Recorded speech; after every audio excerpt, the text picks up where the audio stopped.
The world was seen barely recovering from the Asian financial crisis of the 1997 and approaching the year 2000 when a new technology issue struck called as the Y2K bug.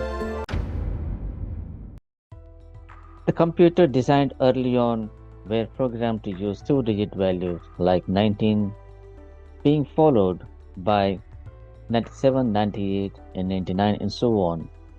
But the real problem was the year 2000 was recognized as 1900 back again, leading to a potential malfunction right at the start of the millennium. And this needed attention. The government and businesses worldwide spent heavily in fixing the issues, updating software, new software, and implementing contingency plan. This involved a massive manpower in the areas like testing, bug fixing, and work through to a smooth transition of the Y2K bug. The bug was solved gradually, but by this time, the technology either ways was emerging from a luxury product to a necessity from a productive point of view at the business's level.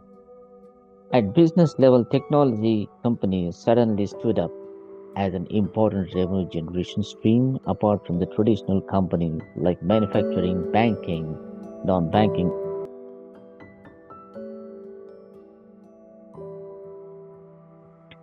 For the first time in history of the corporate, software companies were seen as a quick revenue generator, given a lot of interest in adapting to technology among corporates. Added to this, the advent of internet browsers like the Internet Explorer and Netscape, the way the businesses were functioning was expected to see a change in a very big way. In a sense, there were more people online and there were more people likely to convert the online users into the sales. So, how did the bubble start?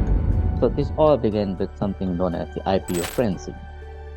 So, now the company wanted to expand their IT operations multifolds to many boundaries as the availability of the workforce graduates became cheaply accessible. IPO was the first choice of raising funds. How? By inflating the revenue potential of multifold. This was pretty much visible by the fact that the stock prices after listing on the day one saw anywhere between 2 times to 5 times of the listing price.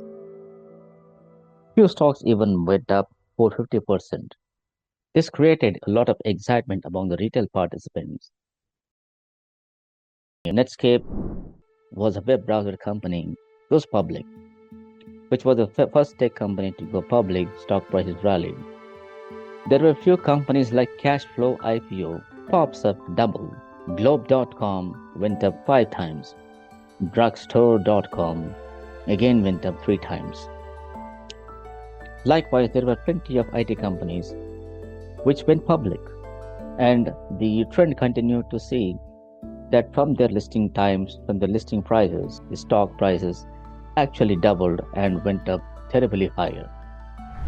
Roadshow is a very important event for converting this so-called IPO frenzies from a listing price to a near double or 3 times. So during the roadshows, what used to happen is that the shares were actually allocated to plenty of the mutual funds, the hedge funds already. What happened after the listing is that companies stopped generating revenues and once promised to deliver these profits were not generated. The cash burned at a faster pace as a startup, and when the funds dried up, it led to a contagion effect of the defaults, and the payments to the dependent companies were defaulted. Investors stopped putting more money, and alongside new businesses running dry, stock prices plummeted, strongly reacting to an already overvalued stock prices.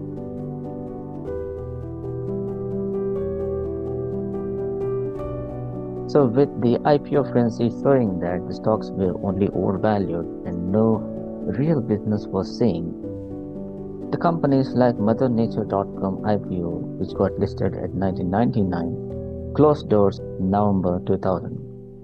The venture capitalist also made it impossible for the companies to sustain its profits because they wanted a higher share of the revenues. If we were to list down a list of events that went by and what caused these high valuations to form into a bubble and eventually fall down, is that high volume of IPOs.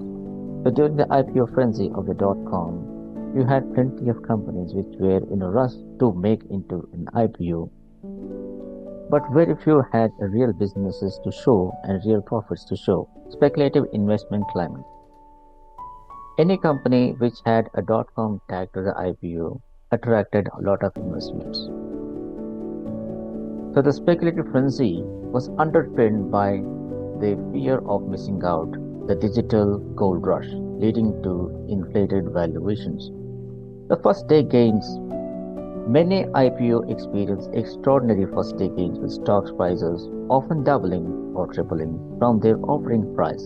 The company is focused on growth and profit in a very hypothetical situation. In many cases, it was a wishful thinking that at some point of time the revenues would quadruple or do much more than what they thought about it. But in reality, it was just an inflated valuation which was actually paid by the retail investors. And the most of the times the IPOs were seen as an exit strategy rather than continuing to be in a business for a longer haul.